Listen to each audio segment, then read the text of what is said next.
உங்களோட எக்ஸ்ட்ராடினரி பிளஸ்ஸுங்க. அதெல்லாம் நீங்க மைனஸா சொல்லவே கூடாது. காரணம் என்ன அப்படின்னா, பொதுவா வந்து பாருங்க, கால புருஷனுக்கு 2ஆம் பாவம் தன குடும்ப வாக்குஸ்தானம் ரிஷபஸ்தானமா வருது. அப்ப ரிஷபத்துக்கு அவங்க செலவு பண்றாங்க, அழகா இருக்காங்க, நீட்டா இருக்காங்க, புடவை எடுக்கிறாங்க அப்படியே கூட நிறைய மாமியார் சொல்றீங்கன்னு வச்சுக்கோங்களேன். அவங்க 500 ரூபாய்க்கு புடவை எடுக்கிறாங்க அப்படின்னா 50,000 ரூபாய் சம்பாதிக்கிறதுக்கு என்ன ஆப்ஷன் பண்ணிட்டே இருக்கும் ரிஷபத்தினோட மைண்டு.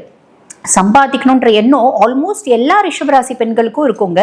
அதுக்கும் மேல அவங்க வந்து ஒரு 50,000 ரூபாய்க்கு வந்து சம்பாதிக்கிறாங்க அப்படின்னா 5,000 ரூபாய் தான் செலவு பண்ணுவாங்க. நிறைய வந்து ரிஷபம் கொஞ்சம் கஞ்சமா கூட இருப்பாங்க.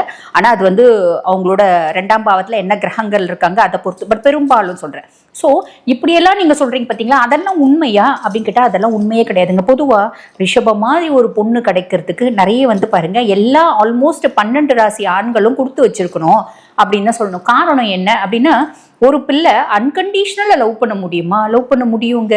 யாரால அப்படின்னா ரிஷபராசி பிள்ளையால தான் அன்கண்டிஷனல்